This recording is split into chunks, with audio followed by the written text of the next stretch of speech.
आपने अभी तक हमारा चैनल सब्सक्राइब नहीं किया तो फौरन सब्सक्राइब कीजिए, साथ ही बेल आइकॉन पर क्लिक करें ताकि मजीद आने वाली वीडियो चाहे वक्तन फवक्तन आपके लिए इस चैनल पर अपलोड करते हैं वो आपको वक्त पर मिलती रहें और आप इनसे मुस्तफीद होते रहें।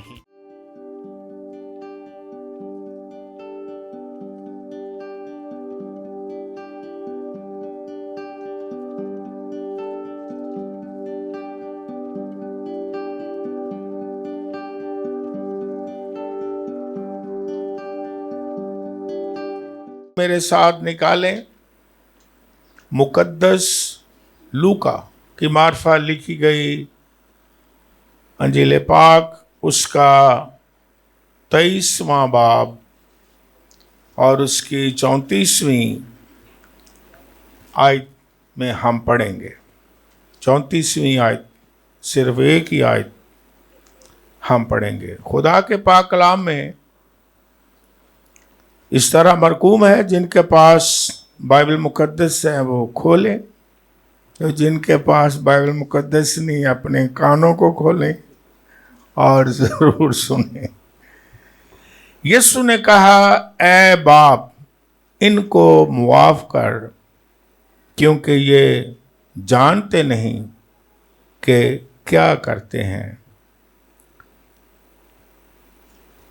और उन्होंने उसके कपड़ों के हिस्से किए और उन पर कुरा डाला। खुदा के कलाम के पढ़े जाने पर उसकी बरकत हो। जब मैंने हवाला पढ़ा तो आप सब जान गए, बल्कि आपको याद हो गया कि ये जो हवाला मैंने पढ़ा है ये कहाँ खुदा यीशु मसीह ने बोला है? स्लीपर। शाबाश आपको देता जो 7 कलमात खुदा यीशु मसीह ने स्लीपर बोले, उनमें से ये पहला कलमा कि ऐ बाप इनको मुआफ़ कर, क्योंकि ये नहीं जानते। ये जो मुआफ़ी का कलमा है, आज इसका चौथा हिस्सा जो है उस पर हम गौर करेंगे। पहले मैंने सुनाया जो पहला कलमा है उसके 3 हिस्से, 3 पार्ट्स हमने सुने और वो वीडियो मौजूद है। जो देखना चाहें वो देखें, और देखना चाहिए और सुनना चाहिए। और आज इसी पहले कलमे का चौथा हिस्सा है कि ऐ बाप इनको मुआफ़ कर, क्योंकि ये नहीं जानते। इससे हम बहुत सारी इल्म इलाहियात की बातें सीखते हैं। जिस तरह मैंने कहा कि 7 कलमात तो 7 मुकाशफात के दरवाजे हैं, हीरे जवाहरात हैं। फिर मैंने ये भी बताया कि ये 7 कलमात खुदा का कलाम है, सारा ही कलाम है। ये एक वक्त में, एक दौर में इस पर रोशनी नहीं डाली जा सकती, क्योंकि ये इल्हाम है खुदा का, मुकाशफा है खुदा का। जैसे जैसे हम पढ़ते हैं, सुनते हैं, सुनाते हैं, खुदा मुकाशफात अपने बच्चों को देता चला जाता है। जब खुदा यीशु मसीह कहता है ऐ बाप, तो स्टार्ट ही इससे पाक मुबारक जो तसलीस है, होली ट्रिनिटी जिसे हम कहते हैं, वो ज़ाहिर सलीब पर होती है। ऐ बाप, तो इसका मतलब वो बेटा है। और खुदावन यीशु मसीह ने जब ये कहा ऐ बाप इनको मुआफ़ कर, तो इसमें यह भी बात हम सीख सकते हैं कि खुदावन यीशु मसीह कामिल खुदा भी है और कामिल इंसान भी है। और वो खुदा को, बाप को कह रहा है कि इनको क्या कर, मुआफ़ कर। कामिल इंसान है, वो कह रहा है, और वो बेटा भी है। तो 7 कलमात से पहले कलमे में हम बहुत ही चीज़ें सीखते हैं और हमारा ईमान जो है उसमें कुव्वत आती है, ताजगी आती है और हम और ज़्यादा समझते हैं कि क्या इसके मानी है। जिस तरह खुदावन यीशु मसीह ने कहा, ए बाप इनको जो ग्रीक लफ्ज लिखा है इनको, और इनको वैसे उर्दू के लिहाज से भी ग्रामर, इसका मतलब है सीगाए जमा, सबको मुआफ कर। ये नहीं कि जो सलीब के करीब थे, बल्कि जो इसके पीछे भी थे, जिन्होंने गुनाह किया, खता की, सबको शामिल। जो ग्रीक का मतन है उसका मतलब है सीगाए जमा। और खुदावन यीशु मसीह की जो मुआफी है उसमें बहुत गहराई है, उसमें बहुत खूबसूरती है। खुदावन यीशु मसीह जो मुआफी देता है उसमें बहुत सारी खूबियां पाई जाती हैं।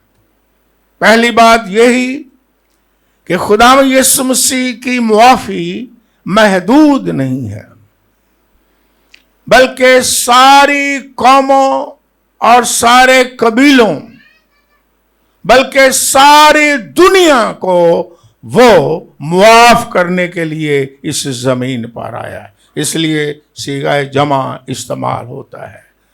और यूहन्ना की इंजील 3 बाब 16वीं आयत में लिखा भी है, खुदा ने दुनिया से ऐसी मोहब्बत रखी कि उसने अपना इकलौता बेटा बख्श दिया ताकि जो कोई उस पर ईमान लाए हलाक ना हो बल्कि हमेशा बिला इम्तियाज। पूरी दुनिया में जितने भी दुनिया में हैं, हिसाब लगा लें, एक कौम नहीं, एक कबीला नहीं, एक खानदान नहीं, कोई मखसूस ग्रुप या ग्रोह नहीं है। जब खुदावंद यीशु मसीह इस जमीन पर आता है तो वो सारी दुनिया के लिए मुआफी और नजात बन के आया है। हालेलुया। इसलिए उसने कहा कि इनको क्या कर, मुआफ कर। और आज बिला इम्तियाज जो भी कोई उसके पास आता है, झुकता है, इकरार करता है, उसे खुदावंद यीशु मसीह मुआफ कर देता है। हालेलुया। उसने तो स्लीपर डाकू को कहा कि जब उसने इकरार किया तो उसने कहा कि तू आज ही मेरे साथ, कैसी वुसअत है। नहीं तो पुराने जमाना में भी और आज के जमाना में भी हो सकता है मुख्तलिफ लोग का जो कॉन्सेप्ट है मुआफी का, फॉरगिवनेस का, वो शायद महदूद लोगों के लिए हो, शायद अपने लोगों के लिए हो, शायद अपनी कौम के लिए हो, लेकिन यीशु मसीह तो तमाम दुनिया के लिए मुआफी बन के आया और उसका दरवाजा मुआफी का सारी दुनिया के लिए खुला है। कोई भी आए वो उसे बिला इम्तियाज मुआफ कर देता है, क्योंकि वो खुदा का बेटा खुदा है और आया ही इसलिए है। फिर इसमें हम एक और बात सीखते हैं कि खुदावंद यीशु मसीह ने कहा, उन्होंने उस वक्त तो इकरार नहीं ना किया है ना, लेकिन खुदावंद यीशु मसीह ने कहा कि बाप इनको क्या कर। और बाइबल मुकद्दस में लिखा है कि लोग एक मफलूज को खुदावंद यीशु मसीह के पास लाए ताकि वो क्या हो जाए, शिफा पा जाए, है ना। बाइबल मुकद्दस में लिखा हुआ है। और खुदावंद यीशु मसीह ने इससे पहले कि उसे शिफा दे, इससे पहले कि वो मफलूज को कहे कि उठ खड़ा हो जा, उसने क्या कहा, किसी को याद हो? अभी मफलूज अभी फालिज में ही है, अभी लेटा हुआ है, अभी उठा ही नहीं है। तो पहला काम कौन सा किया यीशु ने? तेरे गुनाह माफ हुए। कैसा यीशु मसीह मुआफी, रहम और तरस से भरा हुआ है। उसे पता है कि ये जो परेशानी है, ये जो आदम और हवा के गुनाह करने के बाद बीमारियां, मायूसियां आई हैं, उससे पहले नहीं थी। ये सारी जो लानतें बाद में आई गुनाह की वजह से, गुनाह ही जड़ है हर एक बुराई और बीमारी की। तो पहले इसका इलाज मैं ये करूंगा, तुझे मुआफ किया, तेरे गुनाह मुआफ हो गए। इंसान आज भी सारी उम्र गुनाहों की मुआफी की ख्वाहिश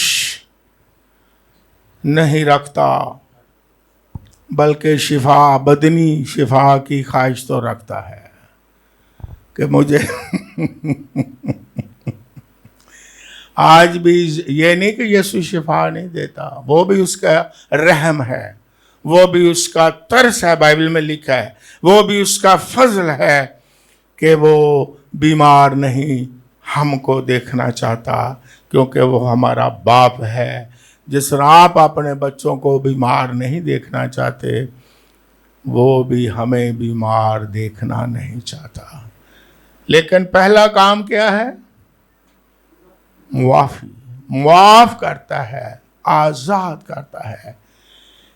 और इसमें एक और बात है, किसी ने मुझसे सवाल किया कि मफलूज ने भी मुआफी नहीं मांगी और सलीब पर भी किसी ने मुआफी नहीं मांगी, तो यीशु मसीह ने कहा तुम्हें मुआफ किया। तो सवाल बनता है, क्यों नहीं बनता? पुराने अहदनामा में खरूज की किताब 21वें बाब में ये सारी बात लिखी है जो मैं आपको बताने लगा हूं। उस वक्त शरीयत में ये लॉ था कि अगर कोई किसी का खून कर दे किसी भी तरीके से, तो जिसका खून किया गया है वो मकतूल को, यानी जिसका कत्ल हो गया है, जिसने कत्ल किया है, ठीक है, वो जो मुद्दई है क्या करे? खरूज 21वां बाब लिख लें, तो वो क्या करे? वो उसका मुआवजा दे। ये पुराने अहदनामा में असूल था कि खून का मुआवजा दे तो उसे मुआफी मिल जाएगी। और आजकल भी है जिसे दीत भी कहते हैं, है ना? किसी ने ये मुद्दई के इख्तियार में होता है, आजकल भी है कानून, पाकिस्तान में तो है, मुझे बाहर का पता नहीं। अगर किसी ने कत्ल कर दिया है, खून हो गया है, और जिसका नुकसान हुआ है, जिसका कत्ल हुआ है, उसका कोई भी घर का या रिश्तेदार भी लिखा है हो, करीबी कराबती, तो क्या हो सकता है कि वो मुद्दई बन के आपस में ठहरा सकते हैं, जिसे देत भी कहते हैं, मुआवजा भी कहते हैं। और पुराने अहदनामा में भी ऐसा होता था कि जो मुआवजा ठहराया गया है वो अदा कर दो तो आपको मुआफ़ी। और यहाँ तक भी होता है, आपने देखा, आपको सादा तरीके से समझाता हूँ क्योंकि हो रहा है आजकल प्रैक्टिकल, कि अगर किसी को, कातिल को सजा भी मिल जाए, अदालत उसे सजा भी दे दे और कंफर्म भी हो जाए कि इसने कत्ल की है, और कंफर्म भी हो जाए कि इसने गुनाह किया, कंफर्म भी हो जाए, गवाह पेश भी हो जाए, और सजा का ऐलान भी हो जाए, फांसी का ऐलान भी हो जाए, लेकिन फिर भी आपने सुना होगा कि अगर मुद्दई चाहे तो क्या कर सकता है? मुआफ कर सकता है। तो खुदावंद यीशु मसीह आज मैं आपको बताना चाहता हूं, एक्चुअली जो इंसान गुनाह करता है, यीशु मसीह मुद्दई है, क्योंकि गुनाह जो भी इंसान करता है वो खुदा के खिलाफ गुनाह करता है। अदन में हवा, आदम ने गुनाह किया, हुक्म दिया। गुनाह है क्या? गुनाह है क्या? खुदा का हुक्म तोड़ना। सीखें कि गुनाह है क्या।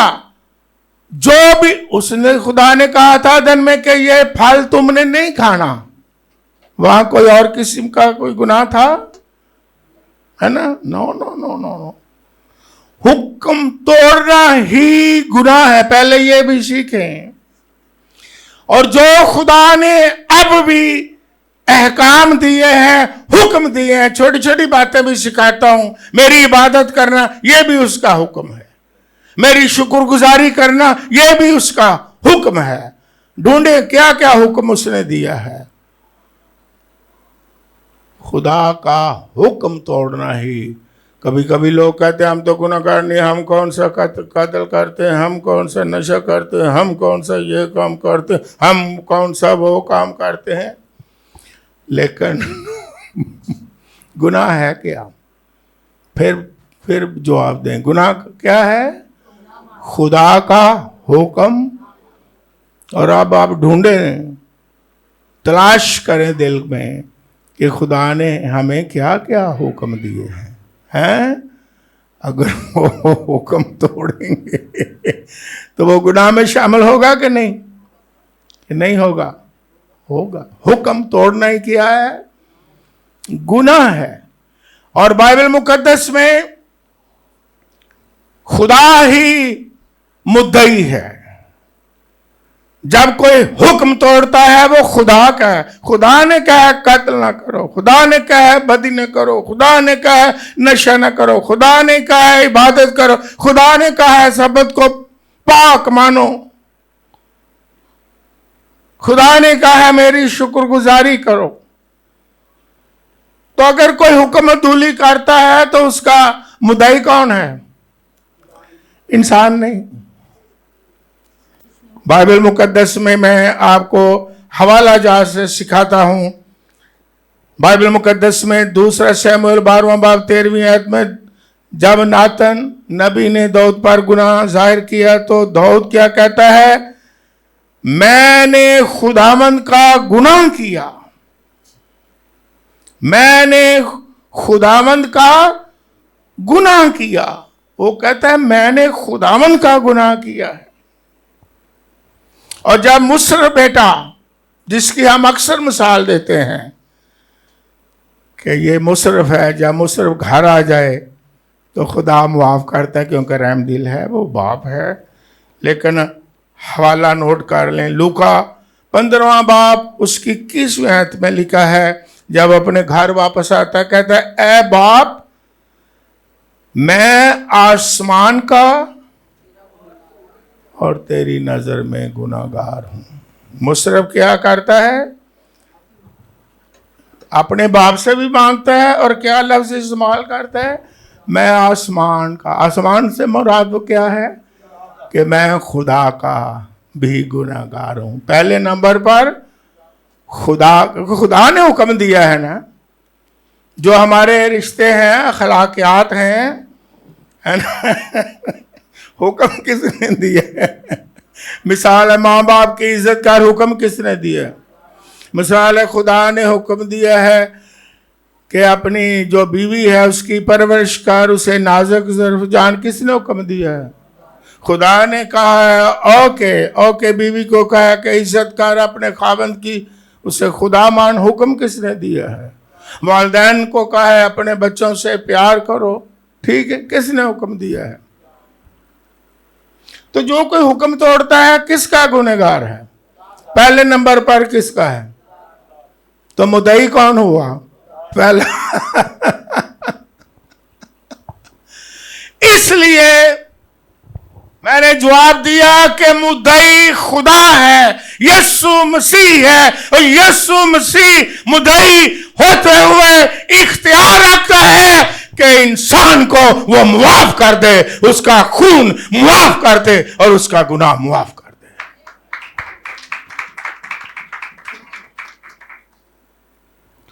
और बाइबल मुकद्दस में जो मैंने फिर खरूज की किताब का हवाला आपको दिया 21वें बाब में, कि उसने हमारा हालेलुया सारा मुआवजा चुका दिया है?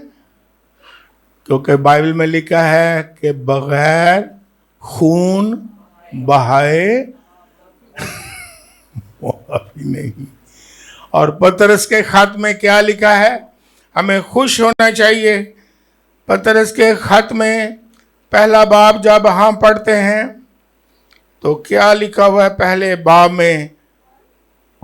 कि हमारी खलासी सोने और चांदी से नहीं हुई। पहला बाब, पहला पतरस 18वीं और 19वीं आयत में लिखा है। लिखने वाले जो लिखते हैं ताकि भूल ना जाएं, वो लिख लें। हमारी खलासी सोने और चांदी बल्कि बेऐब बरा, यानी मसीह के बेशकीमत लहू से हुई है। ईमानदारों को खुश होना चाहिए कि हमारी खलासी, हमारी मुआफी खुदावंद यीशु मसीह ने अपना लहू बहा करके हमारा मुआवजा दिया और सारा कर्ज जो था वो चुका दिया और हमें मुआफी मिल गई और हमें आजाद कर दिया।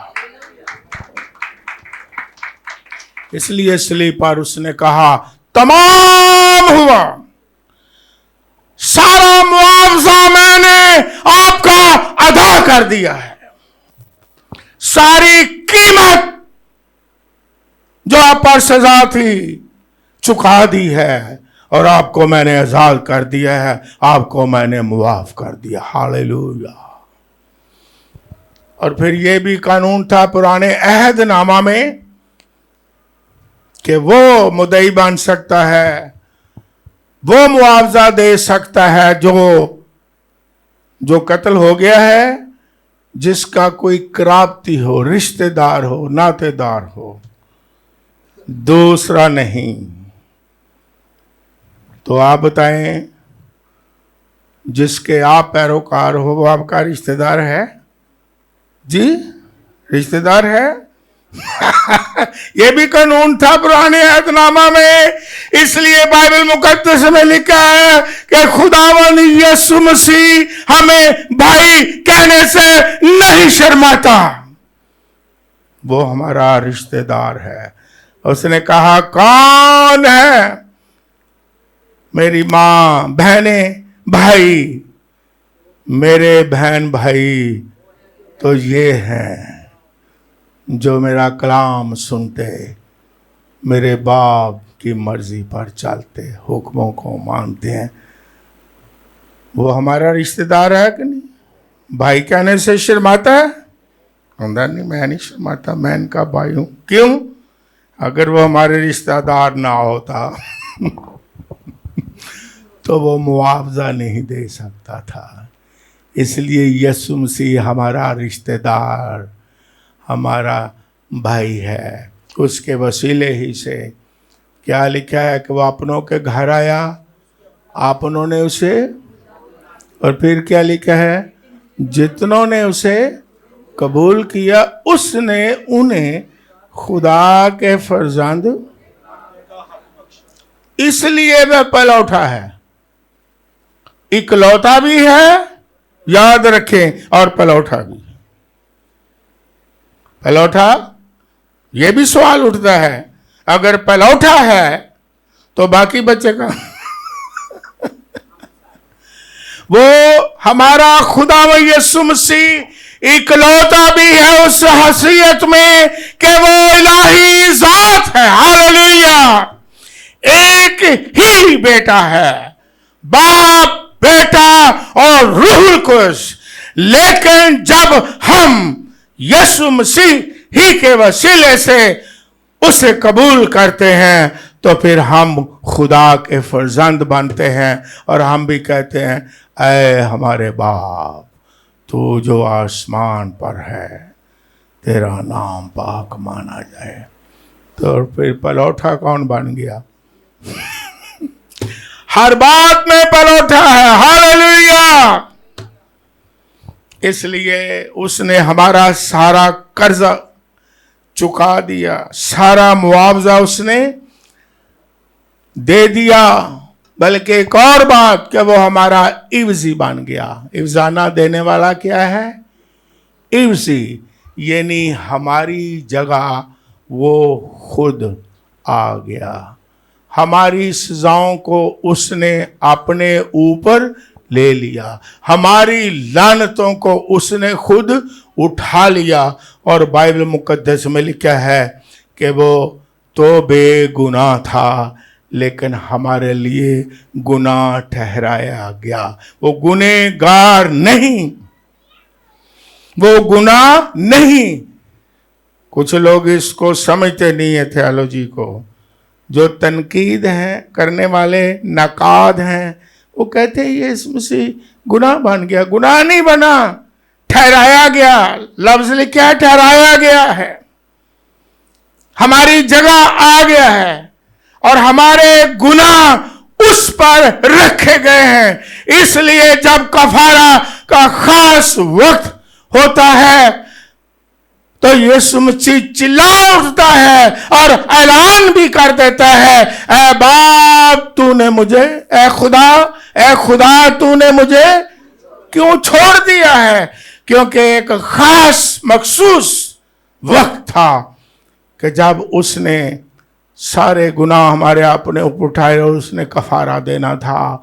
तो इसलिए खुदा गुनाह को भी नहीं देखता और खुदा एक आंख झपकते ही ये होना था उसका छोड़ा जाना।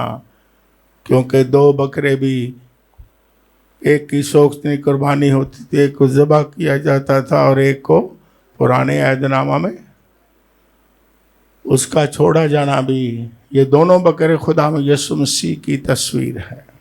कुछ लोग बड़ी बड़ी गलत तफसीरें कर देते हैं कि ये शैतान का बकरा है, शैतान में छोड़ दिया गया।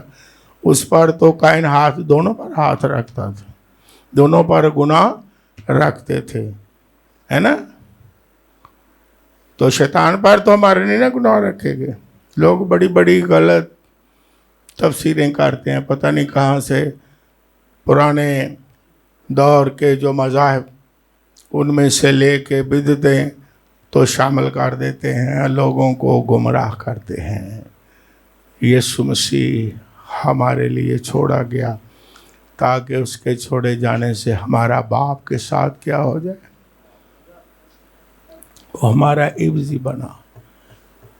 यशायाह नबी की किताब 53वें बाब में क्या लिखा है कि वो हमारी खताओं के स्वभाव से घायल हो गया है, कुचला गया है। हमारी सारी बदकिरदारी उसने अपने ऊपर उठा ली है। जो सजा हमें मिलनी थी वो उसने खुद सजा को क्या किया, बर्दाश्त किया है। वो हमारा इब्जी बना है। इसलिए हम खुदा के शुक्रगुजार हैं। और फिर एक और बात इसमें से सीखते हैं, यीशु मसीह की जो मुआफी है उसकी खूबी क्या है। पुराने अहदनामा में जो कफारा दिया जाता था, हिब्रू वर्ड कफर से निकला है। कफर से कफारा, और इसके मानी है इब्रानी लफ्ज के ढांपना, ढांपना। और इसके माने ये भी हैं ढांकना, और फिर इसके माने हैं मुआफी आर्जी।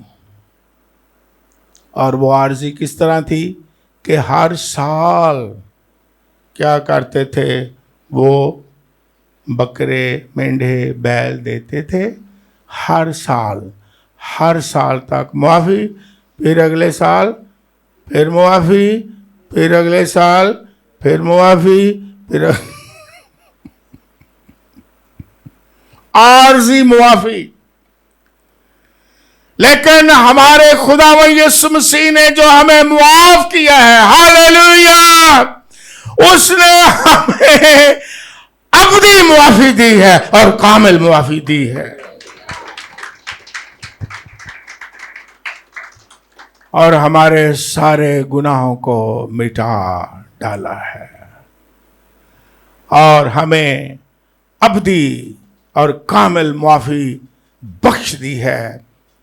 क्योंकि उसकी मुआफ़ी जो है उसमें बड़ी ये खूबी है और उसमें ये खूबसूरती है, हालेलुया।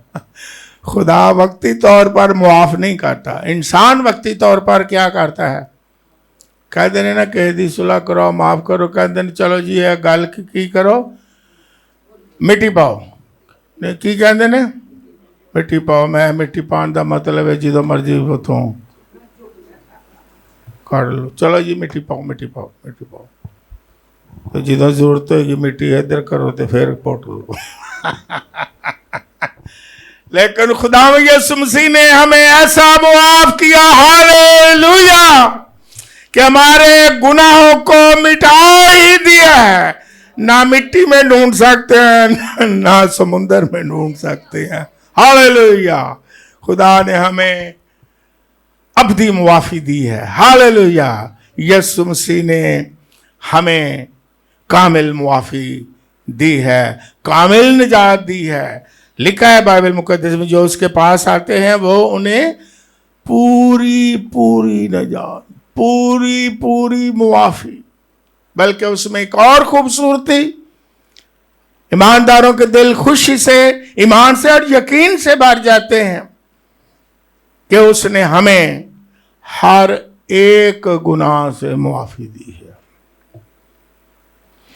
एक तरह के गुनाह से मुआफ़ी नहीं, क्योंकि पुराने अहदनामे में मुख्तलिफ किस्म के गुनाह होते थे, मुख्तलिफ किस्म की कुर्बानियाँ देते थे। आपने पढ़ा होगा कुमरियों की कुर्बानी भी, कबूतरों की कुर्बानी भी, है ना, खता की कुर्बानी भी, बैल की कुर्बानी भी, बकरे की कुर्बानी भी, बर्रे की कुर्बानी भी, मुख्तलिफ गुनाह, मुख्तलिफ कुर्बानी। लेकिन खुदा का जो पाक भला है, उसने अपना खून बहा के हमें हर तरह के गुनाह से आजाद कर दिया है और कामिल मुआफ़ी दे दी, हालेलुया।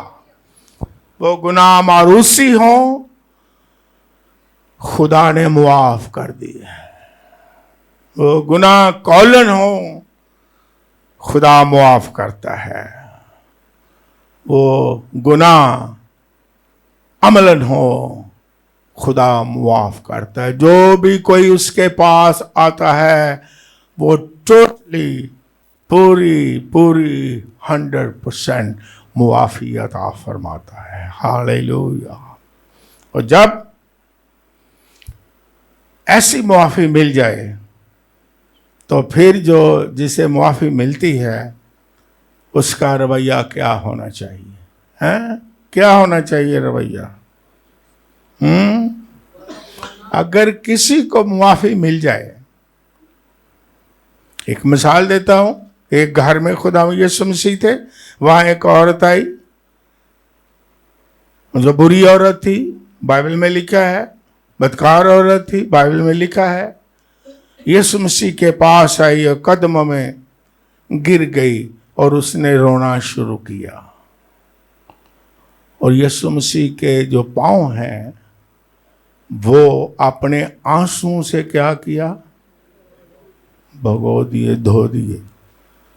और फिर जब देखा कि वो इतना वो रोई, इतना रोई, आंसू बह गए, और अपने बालों से, तसव्वुर करें, तस्वीर में जाएं जरा, अपने बालों से खुदावंद यीशु मसीह के पांव को क्या किया, पोंछ दिया और फिर इत्र डाला। तो वहां जिसके घर था उसने कहा, शमौन कि ये क्या कर रही है? आपको पता नहीं, अगर आप नबी होते तो आपको मालूम होता कि ये क्या हो रहा है। और यीशु मसीह ने कहा, शमौन मैं तेरे घर आया और तूने मुझे मेरे पाँव ना धोए। क्योंकि उस वक़्त कल्चर था, रवाज था, ज़्यादातर लोग नंगे पाँव चलते थे। अगर जूती होती भी तो बड़ी खड़ावा जिसे कहते हैं, इस तरह की जी शूज़ थोड़े होते थे, आजकल सॉक्स थोड़े होते थे जिस तरह अब हैं। तो इतने उनके पाँव बड़े गंदे हो जाते थे। हैं, वो इलाका इस तरह का था। तो वहाँ ये एक कल्चर था कि जिसके घर कोई मेहमान जाता था, ये भी सीखने वाली चीज़ है, तो उस घर का जो मेज़बान का जो नौकर होता था, दरअसल वो पाँव धोता था। मेहमान नवाजी थी ये, क्योंकि कल्चर होता है, मुख्तलिफ कल्चर होता है ना। अब जब यूरोप में चले जाएं सर्दी में तो वो जैकेटें उतार के खुद टांगते हैं, जैकेटें दे दो वहाँ टांगो, जैकेटें दे दो वहाँ टांगो। हैं, हमारे घर में मान कल्चर ही है ना। कल्चर फर्क होता है, बाइबल का कल्चर फर्क होता है। उनका फर्क था कि जो भी कोई आता था उसके क्या धोते थे, वह पैर ही बड़े गंदे होंगे से मिट्टी नाल भरे होंगे। फिर उन्होंने खाना भी थले बह के खाना होता सी, या किसी वक्त और तरीके से टेबल पर भी। ठीक है, उसने कहा मैं तेरे घर आया और तूने मेरे पाँव ना धोए। और फिर एक और कल्चर था उनका कि वो पाक बोसा देते थे, ये भी उनका कल्चर था।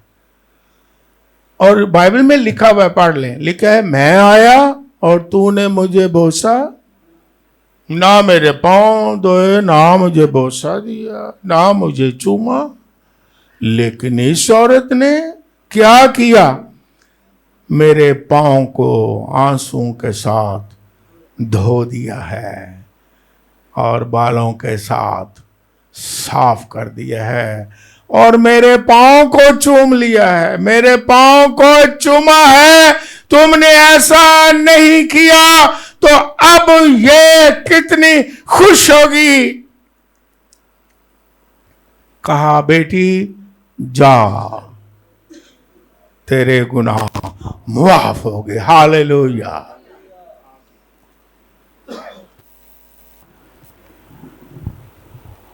तो खुदा ने मुआफ कर दिया, क्योंकि खुदावंद यीशु मसीह मुआफ़ी से भरा हुआ है।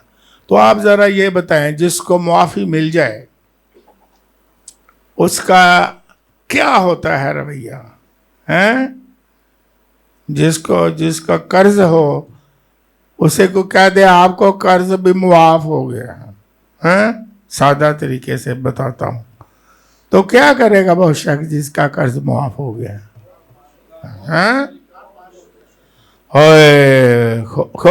खुश होगा कि नहीं? या मुंह तक को थोड़ी स्माइल भी नहीं आएगी?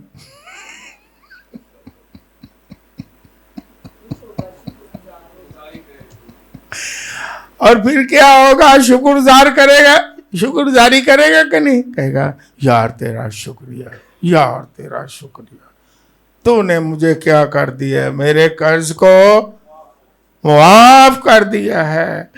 वो खुशी से झूमेगा, उछलेगा और घर वालों को बताएगा और लोगों को भी बताएगा और गवाही देगा कि फलां शख्स ने मुझे कर्ज जो था मुआफ कर दिया, मुझे आजाद कर दिया।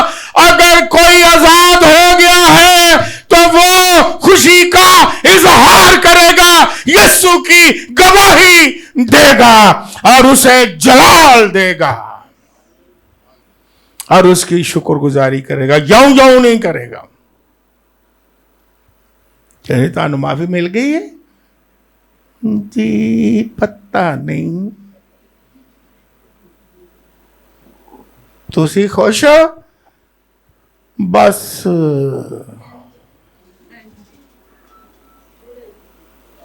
हाँ जी, किस तरह जिंदगी जा रही है?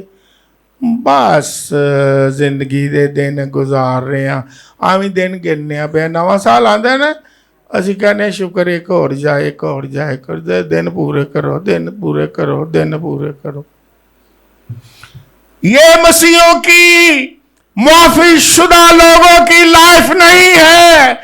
वो उम्मीद, खुशी, ईमान, मोहब्बत, शुक्रगुजारी से भरे रहते हैं।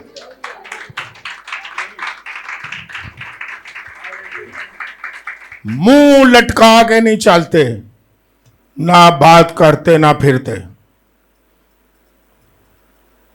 मुस्कुराते हैं जिस तरह आप मुस्कुरा रहे हो सारे, जिस तरह आप हंस रहे हो सारे, जिस तरह आप सारे स्माइल दे रहे हो, क्योंकि यीशु ने आपको क्या किया है। कई मुआफी को कबूल भी नहीं करते। हालेलुया। वो ये जानते नहीं कि हमें यीशु ने मुआफ कर दिया है। वो बार बार, एक शख्स है, सिखाऊं, एक शख्स है, मैं कहता हूं मुझे मुआफ कर, वो कहता मुआफ किया, मुझे मुआफ कर, वो कहता कर दिता है, मैनू मुआफ कर, और यार तेनू कर दिता है। कई मियाँ बीवी च भी इंज हो जाता है। मेरा तजर्बा सुनिया गल्लां, किसी वालों भी गलती हुई है, कहते ने मुआफ कर दिता है, तू मैनू कर दिता है, तेनू क्या कर दिता है मुआफ? सचमुच मैनू कर दिता है, तेनू क्या मैं तेनू सामले दे? तो आपकी यकीन दहानी के लिए यीशु ने तो स्टाम्प भी लिख दिया है बाइबल मुकद्दस में कि मैंने तुम्हें मुआफ कर दिया है। हालेलुया। ये गारंटी है, ये स्टाम्प है कि आपको यीशु ने मुआफ कर दिया है।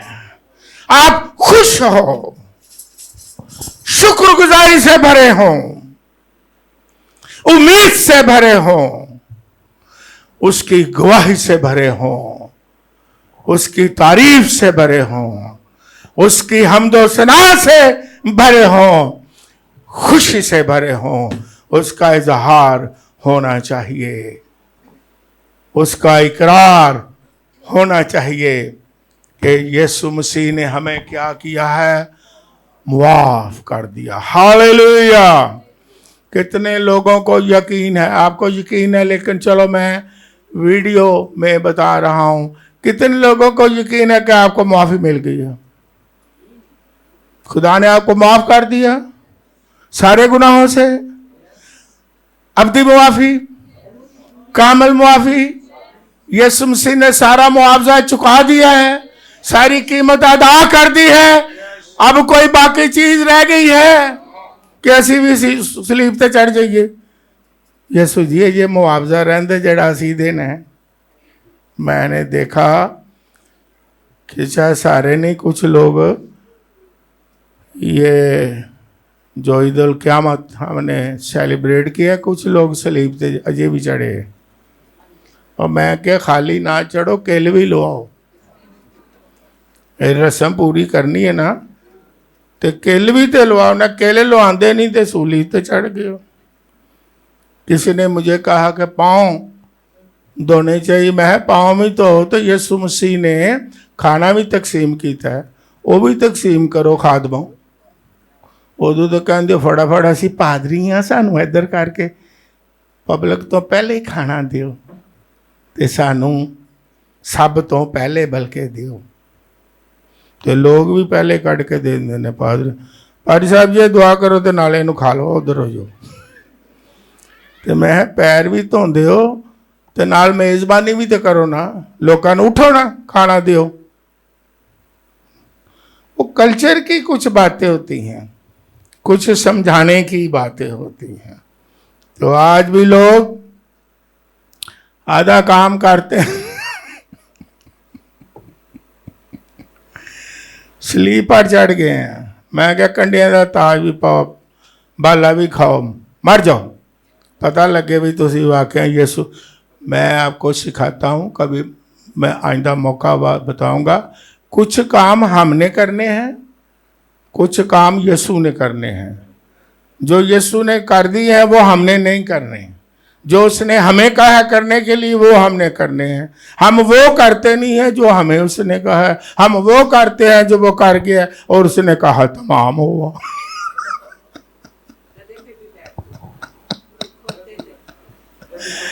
इसलिए यीशु मसीह ने कहा ये नहीं, क्या लिखा है, ये नहीं।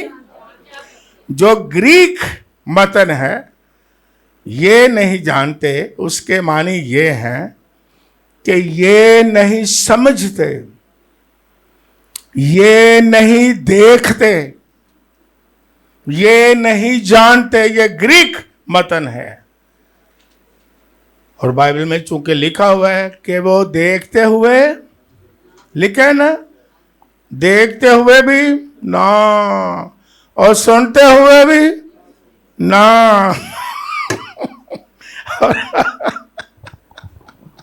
आज कितने लोग हैं देखते भी हैं लेकिन फिर भी रूहानी अंधे हैं, हैं? सुनते हैं लेकिन समझते नहीं है। तो हमें इन बातों को सीखना भी है, समझना भी है, जानना भी है और देखना भी है। हमें अखा बंद करके नहीं चले जाना। क्लास में मैं अभी बता रहा था आपके, थोड़ी सी एक पहलू की बात भी है और आप एंजॉय करें। एक कन्वेंशन पे मेरे शागिर्द ने मुझे बुलाया, एक वो नबीना था, प्रस्तुत कर रहा था। ये सिखाने वाली चीज़ है, सिखाएंगे, कुछ ना कुछ तो सुनेंगे ना, कुछ ना कुछ तो समझेंगे, सारे नहीं समझेंगे। वो नबीना था फिजिकली, और जब उसने गीत गूत गाले तो दौड़ गया कलाम तो पहले। वो मैं क्या यार ये तुम चढ़े गए, लेकिन मैनू इंज लगा अखा तो भी अन्ना है तो दिल तो भी अन्ना है। हूँ चला ही गया, नहीं तो मैं कहने इत्थे बह जा, दिल दी अखा तो खोल, कलाम सुन। तो लोग देखते हुए भी और सुनते हुए भी, इसलिए यीशु ने कहा था कि इनको क्या कर और जिनको मुआफी मिल गई है उन्हें क्या करना चाहिए? खुश होना चाहिए, प्रस्तुत करनी चाहिए और कलाम सुनना चाहिए और कलाम सुनाना चाहिए, है? और गवाही देनी चाहिए, हालेलुया, और उसकी इबादत करनी चाहिए और उसका जलाल जाहिर करना चाहिए। क्योंकि करंथियों के खत में लिखा है, आखिरी आयत मैं ज़बानी बोलता मेरे ज़हन में आ गई, हम सब के लिए बरकत है। लिखा है कीमत से खरीदे गए हो, अपने बदन से खुदा का शाबाश। कीमत से खरीदे गए हो, मुआवजा तो अदा किया गया है और कीमत भी यीशु के लहू की है। तो क्या करो? अपने बदन से खुदा का क्या ज़ाहिर करो, उसे जलाल दो। हालेलुया! खुदा ने हमें इसलिए चुना है। God bless you.